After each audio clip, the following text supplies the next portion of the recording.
El día de hoy vamos a estudiar la relación que existe entre ciencia y sociedad para tener elementos de comprensión de la relevancia de las ciencias sociales en el análisis de la realidad social. Se intentará explicar el condicionamiento histórico y social de la ciencia y cómo se desarrolló la institucionalización académica de las ciencias sociales.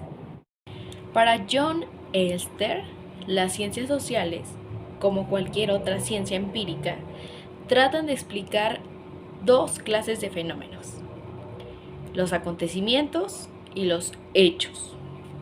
Para este autor, la explicación de los acontecimientos es lógicamente previo a la explicación de los hechos. Por lo tanto, un hecho es una instantánea temporal de una corriente de acontecimientos o una serie de tales instantes. Para ilustrarnos lo anterior, John Elster pone el siguiente ejemplo. La elección de George Bush como presidente es un acontecimiento, mientras que la presencia en el electorado de una mayoría de republicanos es un hecho o un estado de cosas. Este autor afirma que en las ciencias sociales los acontecimientos elementales son acciones humanas individuales, y esto incluye actos mentales como la formación de creencias. Gracias a la obra de Michel Foucault y de Pierre Bourdieu, sabemos que la ciencia no surge de la ingenuidad del momento de intuición crítica, sino de una determinada coyuntura social e intelectual. Estudios recientes sobre el origen de las ciencias sociales han modificado de forma considerable nuestra noción de cómo se institucionalizaron. Hasta entonces, el estudio de la historia de las ideas se había centrado en el origen intelectual del pensamiento científico contemporáneo, destacando las influencias recíprocas de las siguientes generaciones de pensadores y la importancia de innovación intelectual. Según la Revista Internacional de Ciencias Sociales, Epistemologías de las Ciencias Sociales, específicamente en Francia, por allá de 1880 a 1914, la implantación de la escuela de Durkheim es uno de los casos de institucionalización de las ciencias sociales mejor estudiados por la sociología del conocimiento. La obra de Durkheim puede interpretarse como uno de los principales empeños en resolver esta crisis filosófica de la universidad.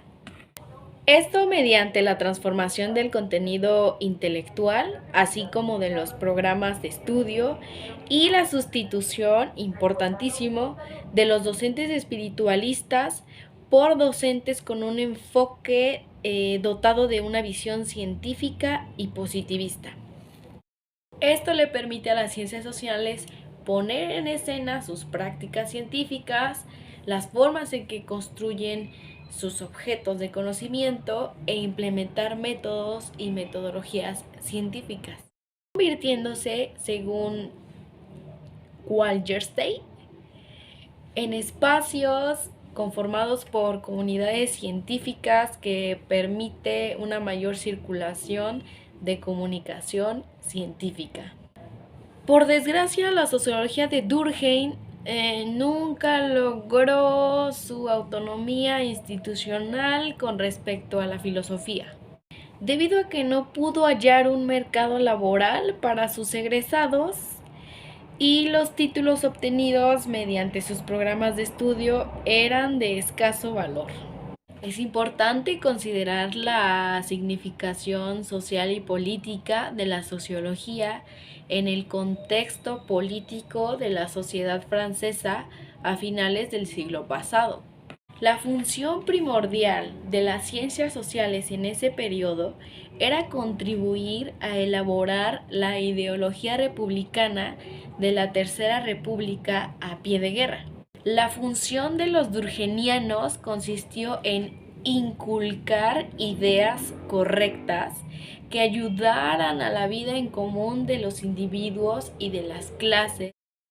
Durkheim concluyó su curso de Ciencias Sociales definiendo la función social de la sociología. De esta forma, la construcción de disciplinas sociales modernas trajo como consecuencia estudios especializados en distintos aspectos de la existencia humana. Y para concluir, recurro a... No me quiero equivocar en la pronunciación. Para decirte que la imaginación sociológica permite comprender el escenario histórico de una forma más amplia.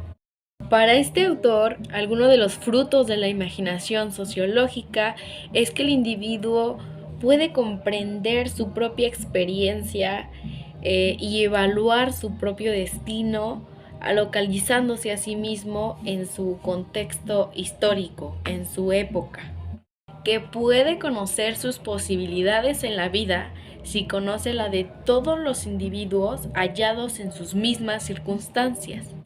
Que la imaginación sociológica te permite ir de un punto de vista a otro, de una perspectiva a otra rápidamente. Es la capacidad de pasar de las transformaciones más impersonales y remotas a las más íntimas del yo humano y encontrarle una relación entre ambas. Que existe una necesidad de conocer el significado social e histórico de los individuos en la sociedad y el periodo en el que existe su ser y su cualidad. Te recomendaría muy personalmente que vuelvas a adquirir agudeza en tu capacidad de asombro, ya que la distinción más fructuosa que opera en la imaginación sociológica es entre las inquietudes personales y los problemas públicos de la estructura social. Me parece que la imaginación sociológica es la forma más fértil de conciencia en ti mismo.